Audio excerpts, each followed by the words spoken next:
Joining us this morning to talk more about this is Mr. Joey Concepcion himself. Good morning, Mr. Concepcion. Thanks for joining us today. Good morning. So, Mr. Concepcion, let me begin with your concept of the safer bubbles. Remind us again, what exactly does safer bubble mean? Well, let's call them bakuna bubbles. So basically, Father Nick talks about micro-herd immunity. And micro-herd immunity is basically vaccinating our entire families, our homes, the people who live there with us, the kasambahays, the children, and then eventually our parents and our relatives. So that is your bakuna bubble of your home. Then you have your workplaces, your offices and your factories, manufacturing plants and all of that. This is what the private sector is doing. This is why we bought our vaccines. So we're inoculating our employees. And the acceptance rate is close to 100%. No? And on the transport side, we're working with Secretary Tugade to provide buses for vaccinated and unvaccinated. So both sides. No? So that what you do is you create a bubble of fully vaccinated people that will also shield them from moving from home to workplaces. Now, the proposal that I forwarded to the IATF, which the consensus of many business organizations, is to allow business establishments to open for fully vaccinated people. No? And that is the way that many countries, Europe, in Asia, you got Singapore, Indonesia, in America, and so many other countries are moving towards this direction. Why? We're doing this because we have to create a bubble so that the unvaccinated, if we let them out, the unvaccinated can still be mobile between home and workspaces. But to go beyond that, the risk becomes high if they were to go to malls, to restaurants, to eat and all of that, because they have no protection. Unlike the vaccinated, if they get infected, then they won't land in the hospitals. Now, that percentage is very small. We see now most hospitals being flooded by the unvaccinated. Close to 70% to 85% of those being admitted are unvaccinated. So how do we open up the economy safely? This is the pathway that we feel that will open up the economy safely without any more lockdowns, by only allowing the vaccinated who are protected. And these are the people that can create economic activity. Because if we don't stop these lockdowns and the entire economy, the Philippine budget we will also suffer as a country, because we can't keep giving ayuda. That's going to cost this national government so much money. And of course, we're buying all of these vaccines and test kits and the Bayanihan Act. All of this money is in the next budget is going to be the trillions. So we have to open the economy, because that is the real way of sustaining livelihoods for many people. And of course, we have to save also the lives, especially of the unvaccinated, because they're not protected. Mr. Concepcion, yesterday we had on this program a professor from the University of Oxford, and we did talk about the concept of herd immunity. She's saying that a new study that they conducted actually they found that herd immunity might be difficult to achieve with the presence of the Delta variant, because they found that even if you had been vaccinated, but the moment you contracted the Delta variant, your viral load is still as high as the unvaccinated. So this is a new development. I wonder if this will have an effect on your proposal. Well, it's very clear that under Delta, some of the vaccines can be penetrated. No, that's very clear. But as we have seen with the cases, that they're very mild. No? So you can see that they will not get severe, or they will not. The chance of getting into the ICU is very minimal, or even dying. So just looking at the data of Chairman Abalos that he presented in the town hall, he showed that most of the people that are entering the hospitals are the unvaccinated. In his case, in the entire NCR, it's 70%. Now, talking to the doctors in the different hospitals, Makati Med, St. Luke's, Santa Rosa, the same thing. In their case, many are in the 80 to 85%. No? And most of the cases in the ICU are really the unvaccinated or partially vaccinated. No? So it's very clear that the vaccinated has protection. No? And all over the world, these vaccines, because of Delta, are being penetrated. More so that the vaccinated are the only ones, to my mind, that can go out safely. And not to say that they will not get infected. Of course, the chances of getting infected are always there under Delta.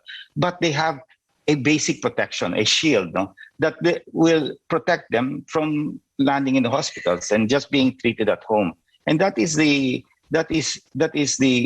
general finding of many, not even here in our country, but even in America. You can see the different reports and news items that are saying, get vaccinated because you'll be protected against severe. And Mr. Concepcion, one of the issues here is the availability of vaccine supply. And you have Justice Secretary Minato Guevara referring to it. You also have the Commission on Human Rights saying this could lead to undue discrimination because not everyone has access to vaccine supply. So do you agree with the position taken by the Justice Secretary about this matter? It's not yet time for your safer bubbles suggestion or bakuna bubbles, as you say. Well, when they announced the reduction of the community quarantine last week, the IDF or Harry Roque was the one who mentioned that the palace will consider our proposal the moment the NCR hits population protection, which is 50%. I was telling Secretary Maynard that the focus is in NCR. This is not the entire country that we're going to do it. No. The proposal is to look into this proposal and see how we can implement it in NCR. Why? Because the vaccines are being poured in NCR as we speak. The private sector vaccines are predominantly focused also in NCR. So the supply situation in NCR is not lacking. In fact, they are now having more supplies because they want to hit 50% by the end of this month. According to Abalos, they can attain it. So the supply is there. Number two, we are not going to put this proposal in other areas where there is no supply. Of course, that is ridiculous. Why will you, just do it for the vaccinated when there is no supply? And I agree with Secretary Guevara that in other areas where there's no supply, don't do it. And that's not the intention. The intention is to do it in NCR, pilot test it here. If it works, then as we supply more vaccines in the other areas, then this can be done. No? So it came from them, and that it will be considered that once NCR hits population protection soon, about 50%, then they're open to it. I was not the one who said that. No. So what Maynard is saying, and I've also talked to Chief Justice Panganiban, he said the same thing. There's nothing illegal about it under a state of emergency. And we are in a state of emergency as we speak because this Delta variant has changed the game entirely. It's highly infectious, and we can see that. Many of our friends are getting sick. But those who have taken the vaccine are just being treated at home. Many of my friends have gotten well within 3, 4, 5 days. The vaccines are very effective. And you can see in NCR, where more vaccines are being deployed, the case rates are going down. And that's very important.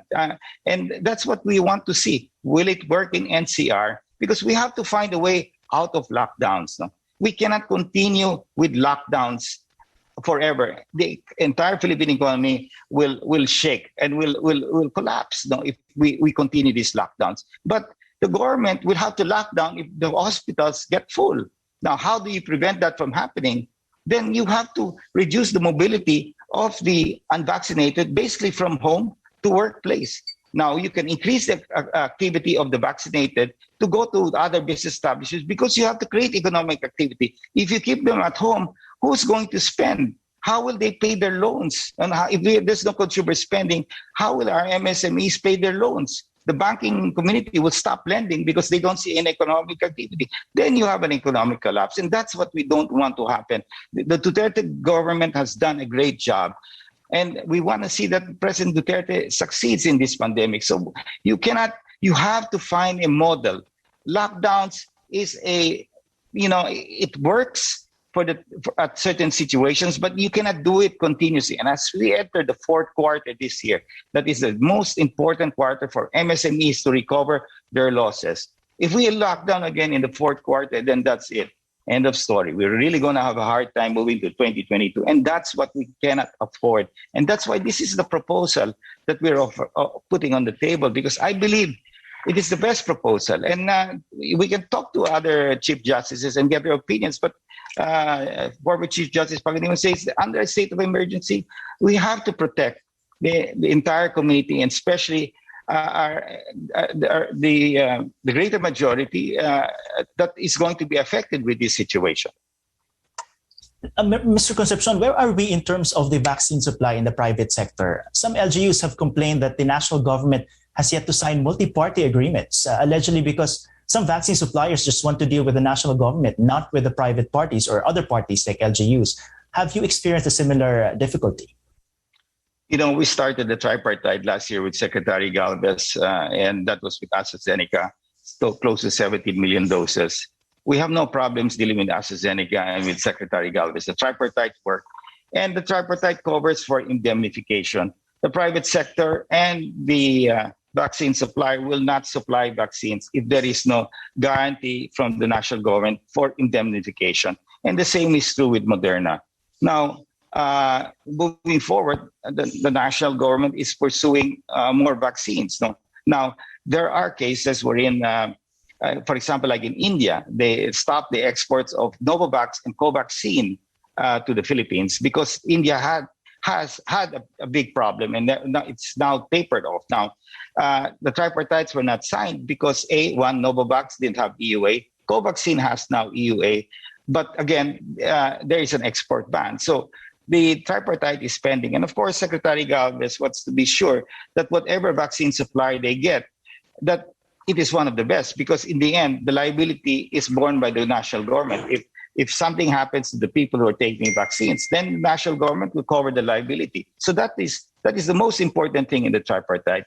So the tripartite does work. And I was talking to Senator Mixabiri, and I said that there are vaccines that have pending tripartite agreements, but the national government is very careful in approving these vaccines because they want to make sure that they are the best vaccines out there. So I think Secretary Galvez will it's no hindrance to him. He will, if AstraZeneca will continue this relationship with us, then we will continue with the tripartite. But now with Pfizer getting full FDA approval, it changes. Now the private sector, once FDA grants full FDA approval here in the Philippines, that we can now import directly Pfizer. And you don't need to form this tripartite already because they have full FDA approval. Sir, how will this change actually the game here in the Philippines? FDA approval of Pfizer, if ever, if our FDA approves it. Because in the United States, you have certain sectors, both private and public, now requiring inoculation, mandatory inoculation for all its employees. Do you see that happening in the Philippines? Well, that changes the game because then when you have full approval, it's already sold in commercial, you can buy it in Mercury and other drugstores. Then some countries are adopting that very strong stand in areas where you have frontliners. They're mandating now that the employees have to be inoculated or else they will not be hired. So that gives you a sense of more enforcement. Now, I'm not a lawyer. I don't know what our laws apply here, but that's going to be done in other countries once you have full approval. But in our case, having full approval will give us just more access to these vaccines. We don't have any problem convincing our employees to take the vaccines. None at all. Many of our employees know their responsibility, and in our company, it's 100%. Many other companies, it's close to 100%. So the private sector has no problem convincing its employees. They all want to take the vaccines because they realize that their livelihoods and their jobs depend on this. Because if their companies are closed because of health reasons, then it affects their payroll. It affects their salaries, and how would they be able to buy food for their family? Lastly, Mr. Concepcion, and very quickly, are we now creating a society where there is a divide between the vaccinated and the unvaccinated? Or do you think there's really a substantial distinction, a reasonable distinction between the two? Well, there are a number of people who want to take the vaccine, and there is a lack of supply. That's very clear. Not everybody are anti-vax. No? So those people, we are trying to get access to them to get these vaccines. There is no divide. What we're trying to do is protect the unvaccinated. How are we protecting the unvaccinated? If we allow them to go out freely and move around and they get sick, what happens? They can get it severely or they can die.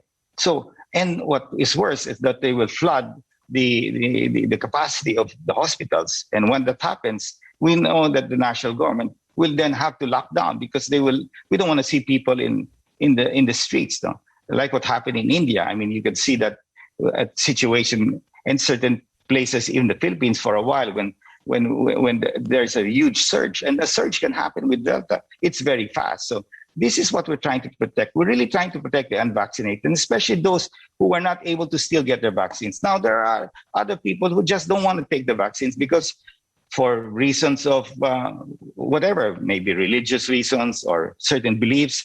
And I respect that. But they can't hold the country hostage and say that, look, it's discriminatory because I believe that, it's my right not to take the vaccine. And the entire economy will go on a standstill because we will continuously have lockdowns. No? So I believe that these people have to realize that this country is not a rich country like America. I mean, we have limited funds to use. And the moment we start leveraging on our balance sheet because of this crisis and because of the lockdowns and all of the ayudas, then this will affect a lot of Filipino people. And many people, especially our MSMEs, who are trying to earn a living, their business will stall. The banking community will lose confidence in the economy and they will stop lending. And the moment that happens, then you have consumer spending going down because of lack of money from the consumers. Number two, the banking community getting scared that I already restructured this guy's loan and now I'll have to restructure it again. So we don't want that situation to happen. We want to protect the unvaccinated, truly, and that is the reason why this proposal is being brought forward. I can't think of any other solution out there. The remaining solution is lockdown. And do you think that is the right solution? I think it's the wrong solution because it's just going to create more problems for many, many people. All right. Thank you so much for your thoughts and your time with us this morning, Mr. Joey Concepcion, Presidential Advisor for Entrepreneurship. Thank you.